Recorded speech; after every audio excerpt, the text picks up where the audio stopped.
فأقول لها ما لك ومن أنت فتقول أنا امرأة قعدت على أيتام لي.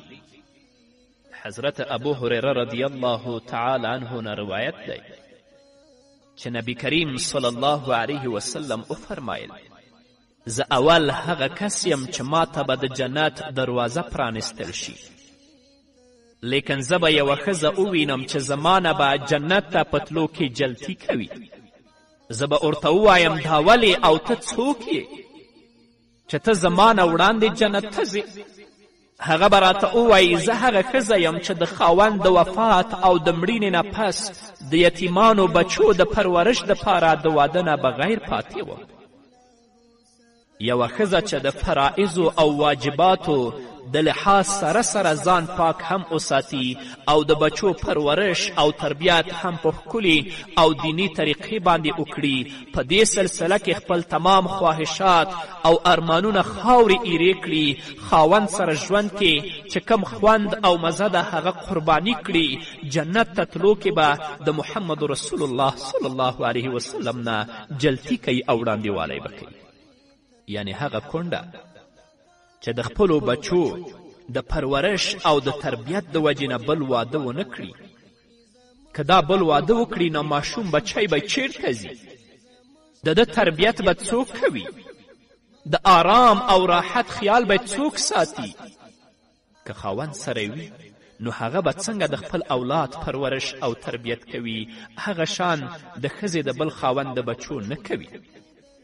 نو د هغې میرمن خاوند چې وفات شي او هغې ته واړه واړه یتیمان پاتې شي، هغه د دې لپاره واده نه کوي چې زه د خپلو بچو تربیت کوم، د خپلو بچو پرورش کوم، نو دا به په جنت کې د محمد رسول الله صلی الله علیه وسلم نه جلتي کوي چې د هغه نه مخکې جنت ته ننوځي. ډیری داسې خویندې موږ لیدلي دي چې کله د هغو خاوندان یا شهیدان شوي یا په خپل مرګ باندې مړه شوي دي، هغو ته واړه واړه بچیان پاتې دي، هغوی د بل واده نه انکار کړی د دې لپاره چې د خپلو بچو تربیت او پرورش وکړي، ځکه که دا خور واده وکړي نو د دې د بچو پرورش او تربیت به څوک کوي او د هغه خاوند په کور کې خو به د خپلو د بچو پرورش کله هم نشي کولی. زموږ په مدرسه کې ما سره یو ماشوم طالب دی چې د 15-16 کلو به وي، یتیم دی، د ده پلار وفات شو او مشر زوی هم همدغه دی، د دې نه بل مشر هم نه لري، بل مشر اولاد هم نه لري. د دې انا دا ماشوم مدرسې ته راوست، 3-4-5 میاشتې تېرې شوې چې مور یې لاړه بل ځای واده وکړ. اوس دې ماشوم لپاره نه پلار شته چې هلته ورشي او نه مور شته چې هلته ورشي او نه څوک شته چې د دې ماشوم تربیت وکړي. خو الله دې موږ ته توفیق راکړي چې د دغه یتیم چې اوس نه پلار شته نه مور شته او داسې یو کورم نشته چې دا ماشوم پکې قدم کیدي چې دا مې د پلار کور دی او دا مې د مور کور دی.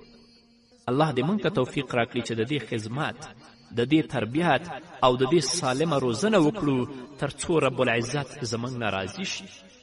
نو خویندو، محمد رسول الله صلی الله علیه وسلم فرمایی انا اول من یفتح له باب الجنه الا انه تأتی امرأة تبادرني فأقول لها ما لك ومن أنت فتقول أنا امرأة قعدت على أيتام لي. رسول الله فرمای زه اول هغه کس